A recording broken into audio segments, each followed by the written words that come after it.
1 2 3ได้ยินเสียงแคนดังร้อยแล่นมาจากแม่นฉันไอ้โตพักอยู่หม่องนั้นคนใกล้บ้านคือเฮาบ่น้องทำนองหลายร้องหลายเศร้าฟังแล้วเหงาคิดฮอดแม่พ่อสะกิดใจให้คิดพ่อ สายสิ่งที่รออยู่ในความจำนับแต่ความจนพาดิ้นรนคนโตแต่เศร้าโหดกำมาไกลหลายปีติดต่ออยู่กอดข้อหมอพอได้ฟังลำคืนนี้เหมือนแค้นใส่สามว่าลืมทางเมื่อบ้านแล้วไป แม่นผู้ใดเป็นคนเป่าแค้นกระสร้างแต่คนลอยฟังมันช่างมีแห่งใจหลายคนอยู่แม่นฉันมาเป่าแค้นหวานซ้ำบ่ยานอายยืนยันว่าเจ้าของเป็นไผอ่อนซ้อนน้ำใจเจ้าของเสียงแคนลายสุดสะแนนเสียงแคนแล่นจากแม่นฉันหล่อเลี้ยงคนเหงาไกลบ้านสู้เพื่อฝันบนทางยากแสนให้แน่นเหนียวคือปั้นเขาคนบ้านเฮาฮักกันมันแก่น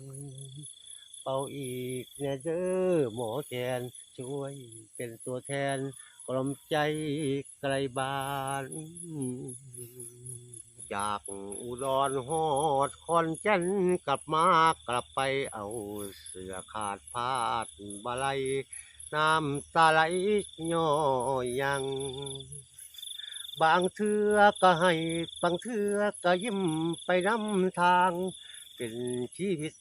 ห่างๆอำนวยกันสร้างโดยเธอหนุ่มอุดรผู้สาวขอนแก่นเป็นแฟนผูกพันเคยสัญญาต่อกันว่าจะหักมันเสมอ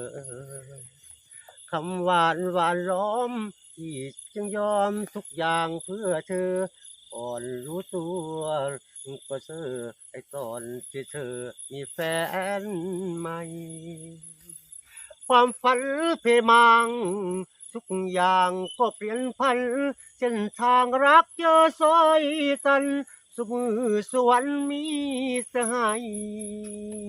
คือความรักข้าต้องกลายเป็นบ้าโดยเสียใจอยู่อย่างหมดความหมายไม่ต่างกับตายจากโลกนี้อย่างจากอุดรฮอดขอนแก่นเป็นแฟนผู้ใดเป็นคนงานจากใครนึกว่าเจ้าของคงจำได้ดีผู้สาวขอนแก่นเขามอบให้คนแดนผามีหนุ่มอุดรคนนี้ก็คือของฝากจากคนหลายใจพรุ่งนี้แล้วเจ้าจะเข้าแต่งงานใจอ้ายเหมือนถูกประหารมันทรมานน้ำตาเปียกหมอน100%อ้ายนี้อกหักแน่นอนเพราะคนที่จะลั่นก่อนห้องหอนอนไม่ใช่ตัวเราพรุ่งนี้เราต้องกลายเป็นผู้แพ้รักจริงกับโดนลอยแพเจ็บปวดดวงแดเพราะเจ้าหลงเยาว์พรุ่งนี้แล้วแฟนเราต้องเป็นของเขาวันเกินหน้าที่เจ้าสาวบอกให้เรานั้นมาช่วยงาน ช่วยงานเขาให้ช่วยงานล้มวัวเป็นคนทุบหัว ลมหัวลาฟ้อยวันงานขาดไม่ถึงน้องเชิญเป็นมือสังหารเตรียมตัวต้องไปในงาน ในงานน้องเอาบุญแอวพรุ่งนี้และเจ้าสิเข้าพาควันส่วนอ้ายเป็นมือสังงานมืองานเสียงลั่นโหแซวช่วยงานจินดองให้น้องครบครันทุกแนวตำแหน่งอ้ายคนหางแถวก็เป็นเกียรติแล้วคือมือสังหารอุกหัวใจทวีการชีวิตของ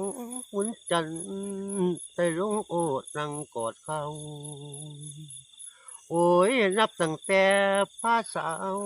รักนี้ออกจากบ้านประมาณได้14 ปีมาซ้อนศพรบปีหลายที่หลายสถานแถวเมืองการเมืองระยองได้ผ่านมาพอแห้งแล้วสายกับวินสายแก้วป่ากินปรินพวง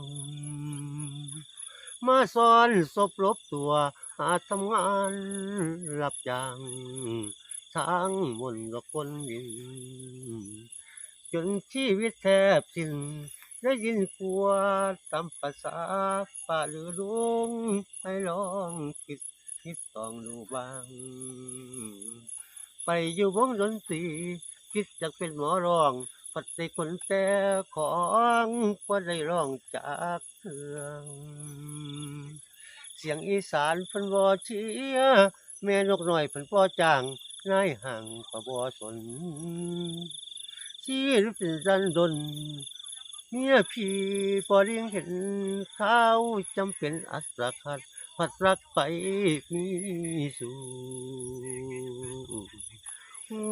ปอนอว่าทุกเขาหิวเขาทั้งหนาวจนโซสันลูกกับพ่อได้พอยืดลำฝันวาสนาเจ้าบอกหัวเป็นง่อยมอสิตายละเจอนางนี่เนาะจบแล้วครับพี่น้องอืม ครับ ปัญ ขอบ หา คุณ พอ เด้ กัน อ เนาะพี่น้องเนาะ ครับผม ขอบคุณหลายที่ติดตามเด้อพี่น้องเด้อขอบคุณครับ ครับ